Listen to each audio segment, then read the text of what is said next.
ధ్యానించుకోబోతున్నాం. ఈ వాక్యంని ధ్యానించినప్పుడు మన మనసు, మన ఆలోచన మన యొక్క వాక్యం మీద మనము కేంద్రీకరిద్దాం. ఖచ్చితంగా దేవుడు మనతో మాట్లాడబోతున్నాడు. ఈ అంత్య దినాల్లో కొన్ని విషయాలు ఎప్పుడు ఎవ్వరు ప్రసంగం చేయలేని ప్రసంగాన్ని ఈరోజు నేను చేయబోతున్నాను. అందరూ ఆది కాండం నుండి మొదలు పెట్టుకుంటే మత్తయి సువార్త, లూకా సువార్త అన్నిటి గురించి బోధిస్తారు. కానీ ప్రకటన గ్రంథం గురించి ఎవరు బోధించారు. సో ప్రకటన గ్రంథం గురించి కొంచెం వివరణ ఇచ్చి వాక్యాన్ని మనము ధ్యానించుకోవాల్సినదిగా నేను ఆలోచిస్తున్నాను. హల్లెలూయా. ఈ ప్రకటన గ్రంథము 66 పుస్తకాల్లో ఇది చివరి భాగం. ఆది కాండము మొదటి భాగం అయితే ఆఖరి పుస్తకం ఏంటిదంటే ప్రకటన గ్రంథం. ఈ ప్రకటన గ్రంథాన్ని ఎవరు రచించారు అంటే పద్మస్ ద్వీపంలో ఉన్న యోహాను గారు రచించారు. ఎందుకు పద్మస్ ద్వీపంలోకి వెళ్ళాడు అంటే నేను చెప్తున్నాను. దానికంటే ముందు ఈ ప్రకటన అనే పదానికి అర్థం ఏంటంటే ప్రత్యక్షత అనే అర్థం. అందరు చెప్పండి, ప్రత్యక్షత అనే అర్థం. ప్రత్యక్షత ఎవరికి ఇచ్చాడు దేవుడు అంటే యోహాను, అపోస్తుడైన యోహానుకు దేవుడు ఈ ప్రత్యక్షతను ఇచ్చాడు. ఈ ప్రత్యక్షతను గురించి మాట్లాడినప్పుడు అది అపోక్రోలిప అనే ఒక గ్రీక్ పదం నుండి వస్తుంది. దానికి అర్థం ఏంటంటే బయలుపరచబడిన. ఎవరికి బయలుపరిచాడు అంటే ఆ పద్మస్ ద్వీపంలో ఉన్న యోహానుకు దేవుడు బయలుపరిచాడు. ఆమేన్ చెప్పండి. హల్లెలూయా. సో ఈ సమయంలో ఈ మాటలు మనము విందాం. ఒక్కసారి ఈ పద్మస్ ద్వీపంలోకి ఎందుకు యోహాను వెళ్ళాడు ఒకసారి ఆ ప్రకటన గ్రంథము 1వ అధ్యాయము 9వ వచనం చదువుకుందాం.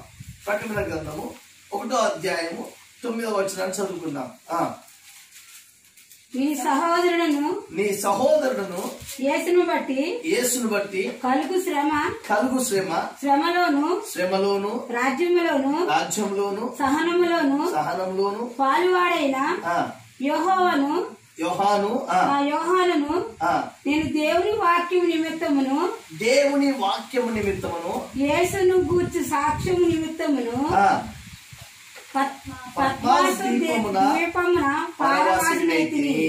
ఒక్కసారి ఇక్కడ ఆగదాము. ఏంటిది? దేవుని వాక్యం నిమిత్తము, దేవునికి సాక్షులుగా ఉండడం నిమిత్తము ఆయన పద్మస్ ద్వీపంలో వేయబడ్డాడు. ద్వీపము అనేది, పద్మస్ ద్వీపము అనేది సముద్రానికి కంటే దూరంగా ఆ మధ్యలో ఒక జగ ఉంటది, ఒక ప్రాంతం ఉంటది.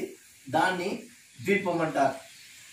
ఆ కాలంలో, యోహాను కాలంలో ఈ పనిష్మెంట్ కోసం ఈ యోహాను సువార్త ప్రకటిస్తున్నాడు, ఈ యోహాను సాక్ష్యం ఇస్తున్నాడని ఆయనకు పనిష్మెంట్ ఇవ్వడానికి తీసుకొని పద్మస్ ద్వీపంలో వేశారు.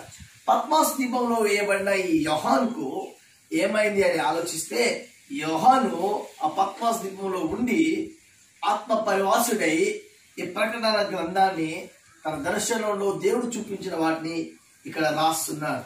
హల్లెలూయా.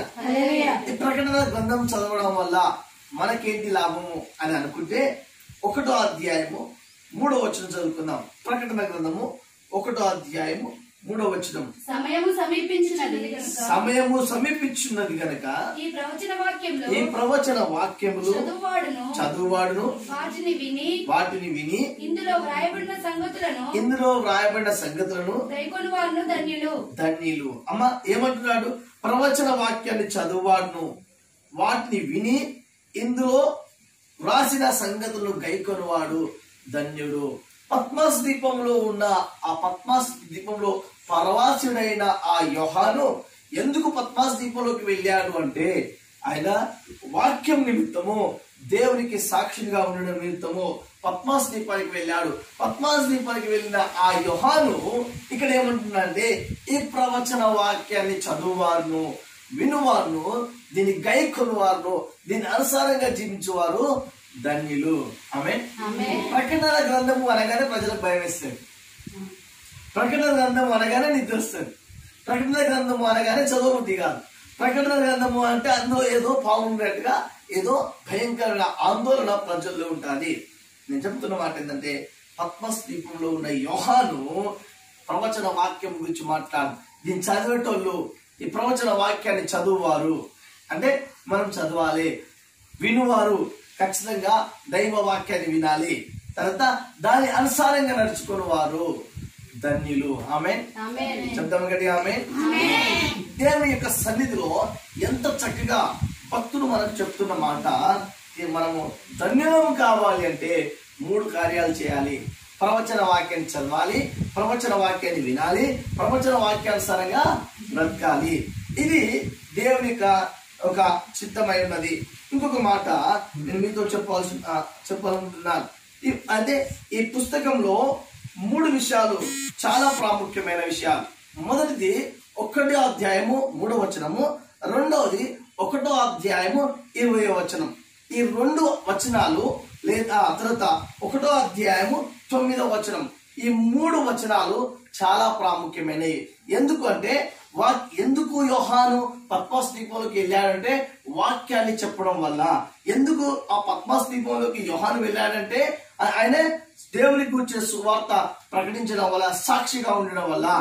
అందులో మొదటి మాట ఏమంటుందంటే ప్రవచన వాక్యాన్ని వినేవాడు, ప్రవచన వాక్యాన్ని చదివేవాడు, ప్రవచన వాక్యానుసారంగా జీవించేవాడు ధన్యుడు. ఆమేన్ చెప్తాము గట్టిగా.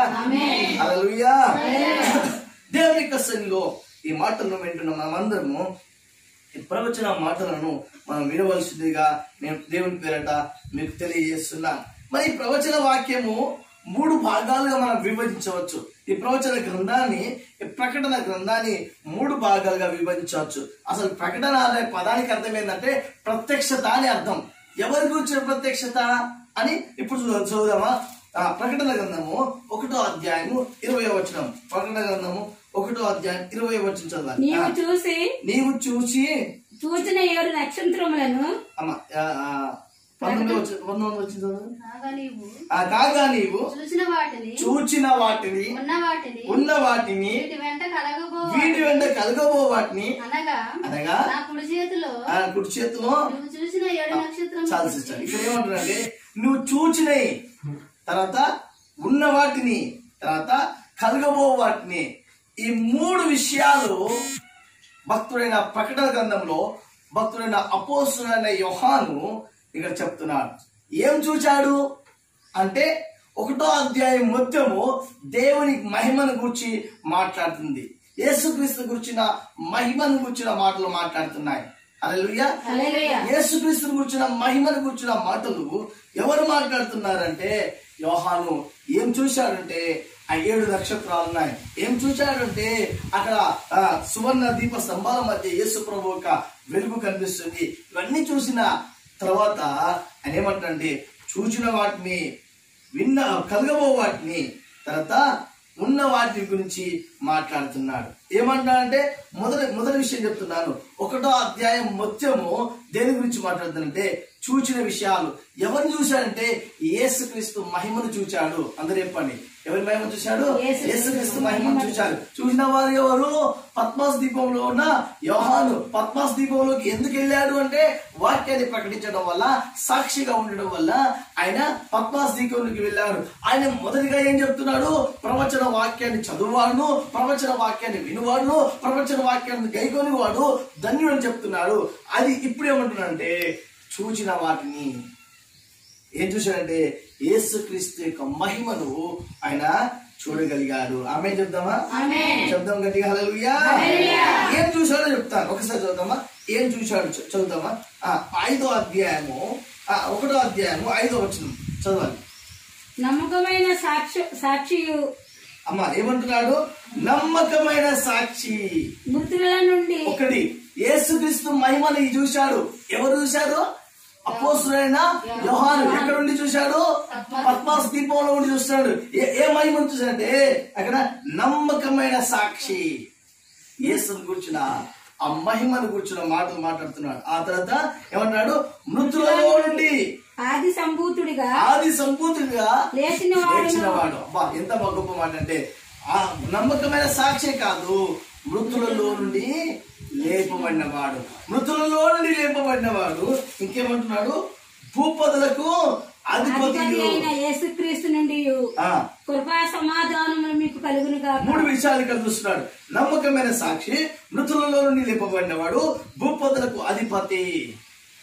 ఎవరు చూస్తున్నారు? యోహాను చూస్తున్నాడు. ఈ మహిమను చూస్తున్నాడు. ఇంకొక మాట ఇంకా చాలా చక్కగా రాయబడింది. 8వ వచనం, అల్ఫయు ఓమెగయు నేనే. అల్ఫయు ఒమేగయు నేనే. ఈ మహిమను ఏం చూశాడంటే, ఈ మహిమను చూశాడు నమ్మకమైన సాక్షిగాను, మృతులలో నుండి లేపబడిన వాడిగాను, భూపతులకు అధిపతిగాను ఆయన చూసిన వాడు ఏమంటాడంటే అల్ఫా ఒమేగా నేనే. ఆమేన్. అల్ఫా ఒమేగా నేనే అంటే అర్థం ఏంటంటే, నాకు ఆది లేదు, అంతము లేదు. ఆది లేదు, అంతము లేదు. ఇప్పుడు చాలా మందికి ప్రాబ్లం ఏంటంటే, కొంతమంది ఏమంటారంటే కోడి ముందుగా వచ్చిందా, గుడ్డు ముందుగా వచ్చిందా అంటారు. నేనేమంటున్నా అంటే, దేవుని యొక్క సృష్టిలో దేవుడు ఎప్పుడైతే సృష్టించాడో సమస్త పశువులను, పక్షులను, జాతులు వాటి జాతుల ప్రకారము వాటిని సృష్టించినప్పుడు గుడ్డుగా సృష్టించలేదు అనగదమ్మా. గుడ్డుగా సృష్టించలేదు, కానీ దేవుడు తన పక్షిగా సృష్టించాడు. మనకు అర్థమైన మాట ఏంటంటే, ఆయన చూసిన వాటిని అల్ఫా ఒమేగా అంటే, ఒకవేళ ఆయనకు ప్రారంభం ఉంటే ఎవరు ఆయన సృష్టించినట్టు, ఆయనకు ప్రారంభం లేకపోతే ఆయన ఎవరినో సృష్టించినట్టు. ఆది లేదు, అంతం లేదు అంటే అల్ఫా ఒమేగా ఆయనే. ఇంకో మాట ఏమంటున్నా అంటే 12వ వచనం కూడా చదవండి. 12వ వచనం, ఇది వెనుక నాతో మాట్లాడుచున్న స్వరం ఏంటో అని చూడ తిరగగా 7 సువర్ణ దీపస్తంభములను ఆ దీపస్తంభముల మధ్యను మనిషి కుమారుడు ఏమంటున్నాడమ్మా? మనుష్య కుమారుడు. మొదటి మాట ఏ మహిమను చూశాడు? ఆయన నమ్మకమైన సాక్షిగా చూశాడు. ఏ మహిమను చూశాడు? మృతులలో నుండి లేపబడిన వాడిగా చూశాడు. ఏ మహిమను చూశాడు? ఆది సంభూతుడిగా చూశాడు. ఏ మహిమను చూశాడు? అల్ఫా ఒమేగాగా చూశాడు. మనుష్య కుమారునిగా. ఆమేన్. ఆ మనుష్య కుమారుడు ఎవరు? ప్రభువైన యేసుక్రీస్తు భూలోకానికి వచ్చి సర్వమానవాళి కోసం తన ప్రాణాన్ని పెట్టి తిరిగి లేచిన యేసును చూసగలిగాడు. ఈ మహిమ యోహాను, అపోస్తుడైన యోహాను చూడగలిగాడు. నాకు ఇష్టమైన మాట ఏంటంటే, ఆయన అల్ఫా ఒమేగా. ఆయనకు ఆది లేదు, అంతం లేదు. ఇంకొక మాట చదువుదామా? 18వ వచనంలో కూడా ఉంటది ఇంకో మాట.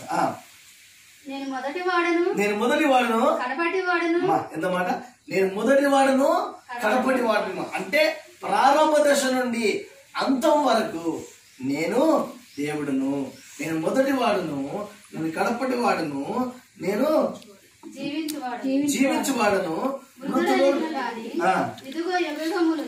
యుగ యుగములను సజీవుడనై ఉన్నా. హల్లెలూయా. ఎప్పటి వరకట? యుగ యుగముల వరకు సజీవుడుగా ఉండేవాడు. ఈ మహిమను అపోస్తుడైన యోహాను చూడాడు. ఇది అర్థం కాక ప్రజలు ప్రకటన గ్రంథం మీద కొట్లాడుతారు, ప్రకటన గ్రంథం ఫైటింగ్, ప్రకటన గ్రంథం మీద లొల్లి, ప్రకటన గ్రంథం మీద ఏం జరుగుతుందో, ఏం జరగబోతుందో అర్థం కావడం లేని పరిస్థితిలో ప్రజలు ఉన్నారు. నా ప్రియమైన దేవుని బిడ్డలారా, దేవుడు మనతో మాట్లాడుతున్న చక్కటి మాటలు మనకు అర్థం అయ్యే రీతిలో దేవుడు మాట్లాడుతున్నాడు. మొదటి అధ్యాయం మొత్తము యేసుక్రీస్తును గురించిన మహిమను గురించిన మాటలు మాట్లాడుతున్నాడు. 2వ అధ్యాయంలో చూచిన వాటిని, ఉన్న వాటిని గురించి మాట్లాడుతున్నాడు. ఉన్న వాటి ఏంటంటే, ఆ ఉన్నవి ఏంటి అంటే 7 సంఘాల గురించి మాట్లాడుతున్నాడు. ఏ సంఘాలు ఉన్నాయి అక్కడ? ఒకసారి 2వ అధ్యాయము 1వ వచనం చదువుకుందాం. సంఘపు దూతకు ఇలాగు రాయము, 7 నక్షత్రాలు తన కుడి చేత పట్టుకొని 7 దీపస్తంభముల మధ్య సంచరించువాడు చెప్పు సంగతులేమనగా. అమ్మా, ఇక్కడ ఏమన్నా అంటే 7 సంఘాల గురించి, 7 సువర్ణ దీపస్తంభాల మధ్య నివసించేవాడు చెప్తున్నాడు. 7 సంఘాల గురించి, ఆసియా ఖండంలో ఉన్న 7 సంఘాల గురించి ఇక్కడ మాట్లాడుతున్నారు. మనకు అర్థం కావడానికి ఇవన్నీ నేనేందుకు చెప్తున్నానంటే, ఆ 7 సంఘాలు చాలా అద్భుతంగా మనం చూడగలుగుతున్నాం. ఇప్పుడు 1వ అధ్యాయం 11వ వచనం చదవండి. 1వ అధ్యాయం 11వ వచనంలో ఆ 7 సంఘాల పేరు ఉంటాయి. ప్రభు దినమందు ఆత్మవశుడై ఉండగా ఊరాధ్వని వంటి గొప్ప స్వరము నీవు చూచుచున్నది పుస్తకంలో వ్రాసి ఎఫెసు స్మరణ పెర్గాము తుయతారా సార్దీసు ఫిలదెల్ఫియా లవదోకియా అను 7 సంఘాలకు పంపమని లేఖనాలు రాస్తున్నారు. లేఖనాలు పంపమని అపోస్తుడైన యోహానుకు పద్మస్ దీపంలో దేవుడు పద్మస్ దీపంలో ఉన్న ఆ యోహానుకు దేవుడు ప్రత్యక్షతను చూపిస్తున్నాడు. హల్లెలూయా, హల్లెలూయా, హల్లెలూయా. ఎందుకు అంటే ఆయన నమ్మకమైన సాక్షి, ఆయన మృతుల్లో నుండి లేపబడ్డాడు, ఆయన భూపతులకు అధిపతి, అంతకంటే గొప్పది మంది ఆయన అల్ఫా ఒమేగా, దీపస్తంభముల మధ్య మనుష్య కుమారుగా కనిపించేవాడు, యుగ యుగముల వరకు సజీవుడుగా ఉండేవాడు, మొదటివాడు కనపడవాడు ఆయనే. ఇవన్నిటిని గురించి ఎప్పుడైతే యోహాను చూశాడో ఈ మహిమను చూడగలిగాడు. ఆమేన్. చాలా మంది దర్శనాలు చూసినాము అని అంటారు, దర్శనాలు చూసినాము అని అంటారు. దర్శనాలు చూడము తప్పు కాదు, కానీ దర్శనాలు చూశాడు, కానీ ఈ దర్శనం చూసినప్పుడు ఆయన పడిపోయాడు. వాస్తవంగా ఆ మహిమను చూసినప్పుడు ఆయన పడిపోయాడు. అవన్నీ చూడకుండా చాలా జాగ్రత్తగా ప్రజలు అర్థం చేసుకునే విధంగా మనం చూడాలి. ఇంకొక మాట మనం ఈ దేవుని యొక్క వాక్యంలో చదువుకుందాం. ఏం చూశాడు అమ్మ? ఏం చూశాడు? చూచిన వాడిని యేసు మహిమను చూశాడు. రెండోది ఉన్న వాడిని గురించి మాట్లాడుతున్నాడు. 7 సంఘాల గురించి మాట్లాడుతున్నాడు.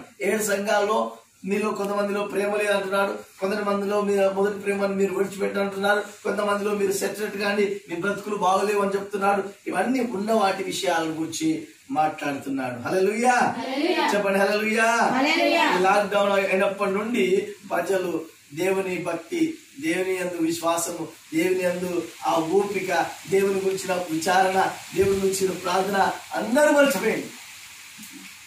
మొదట మనం ప్రార్థన చేసిన రీతిగా, మొదటగా మనం దేవస్థానికి వెళ్ళి ఆరాధన చేసే రీతిగా, మొదట మనం దేవస్థలో కనిపెట్టే రీతిగా ఇప్పుడు ఎవ్వరి విశ్వాసము లేదు. ఉన్నదమ్మా? ఉన్నోళ్ళు చెప్పండి హల్లెలూయా. లేదా? ఉందా? హల్లెలూయా. ఇక్కడ ఒక్కసారి చదువుదాం. ప్రకటన గ్రంథము 2వ అధ్యాయము 4-5 వచ్చి చదవండి. నువ్వు ఏ స్థితిలో నుండి పడితివో అది జ్ఞాపకం చేసుకోను, ఆ మొదటి క్రియలు చేయము. అట్లు చేసి నువ్వు మారు మనసు పొందితే లేని ఎడల నేను నీ యొద్దకు వచ్చి నీ దీపస్తంభం దాని చోటు నుండి ఆమేన్ చెప్పండి హల్లెలూయా. ఇంకొక 2వ అధ్యాయము 5వ వచనంలో 3వ వచనంలో కూడా ఏమంటే నీవు సహనము కలిగి నా నామము నిమిత్తము వారం భరించి పట్టుకొని ఉండేను.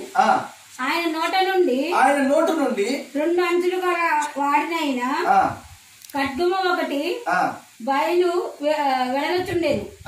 ఆయన మొహము మహా తేజస్సుతో ప్రకాశించుచున్న సూర్యుడు. ఆయన తన కుడి చేత 7 నక్షత్రాలు పట్టుకున్నాడు అంటున్నాడు. ఆమె గుర్తు పట్టుకోవాల్సిన కొన్ని విషయాలు చెప్తున్నాను. మొదటి మాట నేను చెప్పానంటే అపోస్తులైన యోహాను పద్మస్ దీపంలోకి వెళ్ళాడు. ఎందుకు వెళ్ళాడు అంటే సువార్త ప్రకటించడం వల్ల, దేవుని నిమిత్తము సాక్షిగా ఉండడం వల్ల పద్మస్ దీపంలో శిక్షిస్తున్నారు ఆయనను. ఆ సమయంలో పద్మస్ దీపంలో ఉన్న ఈ యోహాను ఆత్మ పరవశుడై ప్రార్థన చేస్తున్నప్పుడు దేవుడిచ్చిన ఆ మాటలు ఏం చెప్తున్నట్టే, ప్రవచన వాక్యాన్ని చదువువాడు, ప్రవచన వాక్యాన్ని వినువాడు, ప్రవచన వాక్యానుసారంగా జీవించువాడు ధన్యుడు అని చెప్పాడు. అంతకంటే గొప్పది ఏంటంటే ఆ మహిమను కూర్చిన మాటలు మనం విన్నాము. అంతకంటే గొప్పది 7 సంఘాల గురించి మాట్లాడుతున్నాడు. ఇక్కడ నేను కొన్ని గుర్తులను మనం అర్థం చేసుకోవాలి. 7 నక్షత్రాలు అంటే ఏంటిది?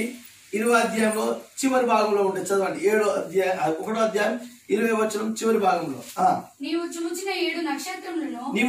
7 నక్షత్రములు గూర్చిన మర్మము ఆ 7 సువర్ణ దీపస్తంభముల సంగతిని వ్రాయము. ఆ 7 నక్షత్రములు 7 సంఘములకు 7 సంఘాలకు దూతలు. 7 నక్షత్రాల గురించి మాట్లాడుతున్నాడు అంటే ఆ 7 నక్షత్రాలు అంటే 7 సంఘాల్లో ఉన్న దూతలకు, 7 సంఘాల్లో ఉన్న పాస్టర్లకు వ్రాస్తున్నాడు. ఇక్కడ అర్థాలు తెలియక వాళ్ళ ఇష్టానుసారంగా ప్రజలు బోధిస్తారు. ఇంకొక మాట కూడా చాలా చక్కగా అక్కడ వ్రాయబడ్డాయి. సువర్ణ దీపస్తంభాల గురించి మాట్లాడుతున్నాడు. సువర్ణ దీపస్తంభాలు అంటే ఏంటిది అంటే ఇప్పుడు చివరి మాట చదవండి. అదే మాట. ఆ 7 దీపస్తంభాలు 7 దీపస్తంభాల గురించి మాట్లాడుతున్నాడు. కాబట్టి ఆ 7 దీపస్తంభాలు 7 సంఘాలు. హల్లెలూయా. అందరూ చెప్పండి హల్లెలూయా. ఈ వాక్యాన్ని మనం ధ్యానించినప్పుడు అనేక మర్మాలు దేవుడు మనం గుర్తుపట్టుకునే భాగ్యాన్ని దేవుడు మనకు అనుగ్రహిస్తాడు. చాలా మంది అర్థం కాదు. ప్రకటన గ్రంథం అంటే భయం వేస్తుంటది. ప్రకటన గ్రంథం అంటే భయపడిపోతున్నారు.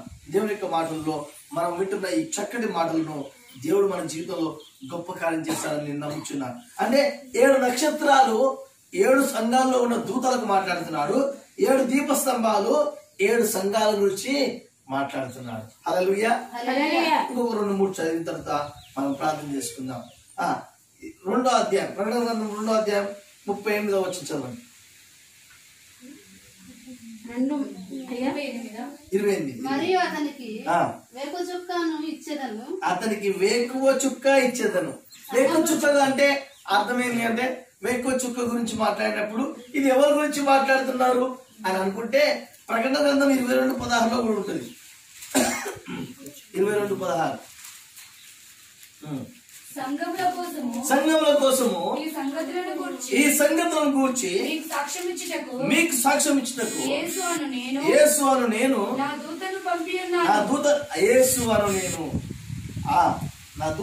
ఉన్నాను. దావీదు వేరు చిగురును సంతానమును అయిన వేకువ చుక్కనైనాను. ఎవరి గురించి మాట్లాడుతున్నాడు? వేకువ చుక్క అంటే వేకువ చుక్క అంటే ఎవరి గురించి మాట్లాడుతున్నాడు? యేసుక్రీస్తు గురించి. అక్కడ నేను చెప్పాను నక్షత్రం అంటే 7 సంఘాల్లో ఉన్న 7 దూతల గురించి మాట్లాడాడు. 7 దీపస్తంభాలు అంటే ఏమని చెప్పాను? 7 దీపస్తంభాలు 7 సంఘాలకు సాదృశ్యం అని చెప్పాను. ఇవన్నీ ఈ 4వ అధ్యాయం నుండి 22వ అధ్యాయం వరకు 7 బూరల గురించి, 7 పాత్రల గురించి, 7 ముద్రల గురించి మాట్లాడుతున్నాడు. 1000 ఏళ్ల పరిపాలన గురించి, 2వ రాకడ గురించి, నూతన భూమి గురించి, నూతన యెరూషలేము గురించి, దేవుడు పరిపాలించే 1000 ఏళ్ల పరిపాలన గురించి అన్ని ఈ 4వ అధ్యాయం నుండి 22వ అధ్యాయం వరకు మాట్లాడుతున్నారు. అంటే చెప్పవలసిన మాట ఏంటంటే 7 ఏళ్ళు పరిశుద్ధులకు విందు కాబోతుంది, 7 ఏళ్ళు లోకం మీదకి శ్రమ రాబోతుంది. వీటన్ని గురించిన వివరణ ప్రకటన గ్రంథంలో ఉన్నది. ఇప్పుడు మనం అనుకుంటున్నాం కదా, ఇవన్నీ బూరలు దేవుడు ఇప్పాడా, ఈ ముద్రలన్నీ దేవుడు విప్పాడా, ఎందుకు యుద్ధాలు జరుగుతున్నాయి, ఎందుకు మహామారి ఇలాంటి భయంకరమైన రోగాలు వస్తున్నాయి, ఎందుకు ఇలా జరుగుతుందంటే ఇంకా ఒక్క ముద్ర కూడా విప్పబడలేదు. యేసు సంఘం ఎత్తబడిన తర్వాత ఎప్పుడైతే ఏ సంఘం ఎత్తబడుతుందో 7 ఏళ్ళు పరిశుద్ధులకు విందు కాబోతుంది, 7 ఏళ్ళు లోకం మీదకి శ్రమ రాబోతుంది. అప్పుడు ముద్రలు విప్పబడతాయి, అప్పుడు బూరలు ఊదబడతాయి, అప్పుడు పాత్రలు విప్పబడతాయి.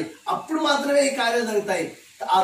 అంతవరకు జరగవని చెప్తున్నాను. మిడతలు వచ్చాయి, మీకు తెలుసో తెలియదు. రాజస్థాన్ కు, ఆదిలాబాద్ కు, ఆంధ్ర, తెలంగాణ అనేక ప్రాంతాలలో మిడతలు వచ్చి ఒక్క క్షణంలోనే ఉన్న 10 నిమిషాల్లో మొత్తం పంటనంతా నాశనం చేసేస్తాయి. మనుషులు ఏం చేయాలి? మిడతలు వచ్చాయి. ఎక్కడి నుండి మిడతలు వచ్చాయి? మోసే కాలంలో కూడా మిడతలు వచ్చాయాక రాలేదా? కానీ దేవుడు ఏమంటాడంటే ఈ తెగులు నీ గుడారము సమీపించాలి. ఈ సమయంలో, ఈ భయంకరమైన సమయంలో మనం చేయవలసిన పని ఏంటంటే సాధ్యమైనంత వరకు ఇక్కడ ఏమంటున్నాడు మళ్ళొకసారి చదువుదాము. ప్రకటన గ్రంథము 2వ అధ్యాయం 1వ వచనం 2వ వచనం 2 చదవండి. 2 అతడు దేవుని వాక్యం గూర్చి యేసుక్రీస్తు సాక్ష్యం గూర్చి తాను చూసినంత మట్టుకు సాక్ష్యం ఇచ్చాడు. 2వ అధ్యాయం 2వ వచనం నీ క్రియలను నీ కష్టము అమ్మా క్రియలు నీ కార్యాలు నేను చూశాను, నీ కష్టాన్ని నేను చూశాను, నీ సహనాన్ని నేను ఎరుగుదును, నీ దుష్టులను సహించలేమనియు. అంటే ఒక సంఘానికి ఒక విశ్వాసికి ఉన్న కొన్ని అద్భుతమైన ఆలోచనలు దేవుడు ఇస్తున్నాడు. క్రియలు సత్క్రియలై ఉండాలి. మనం ఎవరు చేసినా క్రీస్తు యేసుకు చేస్తున్నామని చేయాలి. ఆమేన్ చెప్పండి. ఆమేన్. నీ క్రియలు నేను ఎరుగుతాను. అంతకంటే గొప్పది ఏమంటున్నాడు? నీ కష్టమును. అంటే ప్రతి సంఘము ప్రతి విశ్వాసి సరియైన సత్క్రియలు చేయాలి. ప్రతి విశ్వాసి కష్టపడి పని చేయాలి. అంతగా గొప్పదండి సహనం కలిగి ఉండాలి. ఆమె చెప్పండి. సహనం ఉన్న వాళ్ళు చెప్పండి. హల్లెలూయా. ఉందా? సహనం కలిగి ఉండాలి. ఏమిటంటే నీవు దుష్టులను సహింపలేవు. మనం దుష్ట కార్యాలు చేయొద్దు. దుష్ట పనులు చేసే వాళ్ళను మనము సహించాలి. సహించే ప్రసక్తే లేదు. ఎందుకంటే దేవుని యొక్క సన్నిధిలో దేవుడు మనతో మాట్లాడుతున్న మాట ఏంటంటే, ఈ సంఘాలకు దేవుడు చెప్తున్నాడు, నీవు దుష్టులను సహింపలేవు. అపోస్తులు కాకయే తాము అపోస్తులు చెప్పుకున్న వారిని పరీక్షించి వారిని అబద్ధికులను నీవు కనుగొంటివి. నీవు సంఘం కలిగి నా నిమిత్తము భారం భరించి అదే లేదు. ఆమేన్. సహనం కలిగి భారాన్ని భరించాలి. ఏమంటాడు? నేను చావక సజీవుడనై యెహోవా క్రియలను అందరు చెప్పండి. నేను చావక సజీవుడనై యెహోవా కార్యాలు వర్ణిస్తాం. హల్లెలూయా. ఎందుకు అంటే భక్తుడు ఏదమ్మా చెప్తున్న మాట దేవుడు మనల్ని వదిలిపెట్టే దేవుడు కాదు. అందుకోసమే దేవుడు చెప్తున్న మాట మనలో ఇంకేమైనా ఆలోచనలు, ఇంకేమైనా దేవునికి వ్యతిరేకమైన విషయాలు ఉంటే మనము మన సత్క్రియలు మంచి క్రియలు చేద్దాం. అంతకంటే అబద్ధికులను ఎప్పుడు మనము నమ్మద్దు. అబద్ధికులు తొందరగా మోసం చేసేస్తారు. ఎట్లా మోసం చేస్తారంటే నువ్వు ఊహించవు. మామూలుగా ఏదైనా మనకు కొనడానికి అమ్మడానికి వచ్చిన వాళ్ళు నీకు కొనడానికి ఇష్టం లేకున్నా నీతో వాళ్ళు కొనిపించే శక్తి వాళ్ళకి ఉంటుంది. కొంతమంది బెడ్షీట్లు అమ్ముతారు కదా, వాళ్ళు రెచ్చగొట్టి వాళ్ళు నీ వల్ల కాదులే నువ్వు కొనలేవులే అంటాడు డైరెక్ట్. అంటే నువ్వు కొనాలని అంటే మనుషులు తప్పుడు దారి పట్టించి తప్పుడు ఆలోచనలు పెట్టి తప్పుడు క్రియల్లో మనం లేపే వారి కోసము మనం బహు జాగ్రత్తగా ఈ లోకంలో జీవించాలి. నేను చెప్తున్నాను, ఎవ్వరిని నమ్మదు. అందరు చెప్పండి, గట్టి చెప్పండి. చెప్పండి గట్టిగా. ఎవరిని నమ్మద్దు. అంటే మనుషులను నమ్ముట కంటే యెహోవాను ఆశ్రయించుట మేలు. ప్రతి వారు వారి ఆలోచన బట్టి వారు జీవిస్తున్నారు. ఈ లోకంలో దేవుడు మనల్ని ఆశీర్వించాడు, ఆరోగ్యం ఇచ్చాడు, క్షేమాభివృద్ధిని ఇచ్చాడు. వాటన్నిటిని మనము మన హృదయంలో ఉంచుకోవాల్సిందిగా కోరుచున్నాను. ఆ తర్వాత 2:6 వచనం చదువుకొని మనం ప్రార్థన చేసుకుందాం. మనల్ని ప్రేమించు 2:6. అయితే ఈ ఒక్కటి నీలో ఉన్నది నీ కొలాయంతులు క్రియలు నీవు ఉద్దేశించున్నావు, నేను కూడా వీటిని ద్వేషించున్నాను. చెవిగలవాడు ఆత్మ సంగములతో చెప్పుచున్న మాట వినుగాక. ఆమేన్. హల్లెలూయా. హల్లెలూయా. మనము ద్వేషించేది దేవుడు కూడా ద్వేషిస్తాడు. ఎందుకు అంటే ఇలాంటి క్రియలు చేసేవారు వారు పరలోక రాజ్యానికి వెళ్ళరు. దేవుడి పరిశుద్ధ మాటలు దీవించుగాక. ఆమేన్. మనం ప్రార్థన చేసుకుందాం. అందరి కళ్ళు మూసుకుందాం. హల్లెలూయా. పరిశుద్ధానికి స్తోత్రాలు. చక్కటి మాటలు ప్రభావ మీరు మాతో మాట్లాడండి. స్తోత్రాలు. హల్లెలూయా. హల్లెలూయా. హల్లెలూయా. హల్లెలూయా. హల్లెలూయా. స్తోత్రం యేసయ్యా. పరిశుద్ధానికి స్తోత్రం తండ్రి, నీకు వేలాది స్తోత్రాలు దేవా. హల్లెలూయా. హల్లెలూయా. హల్లెలూయా. హల్లెలూయా.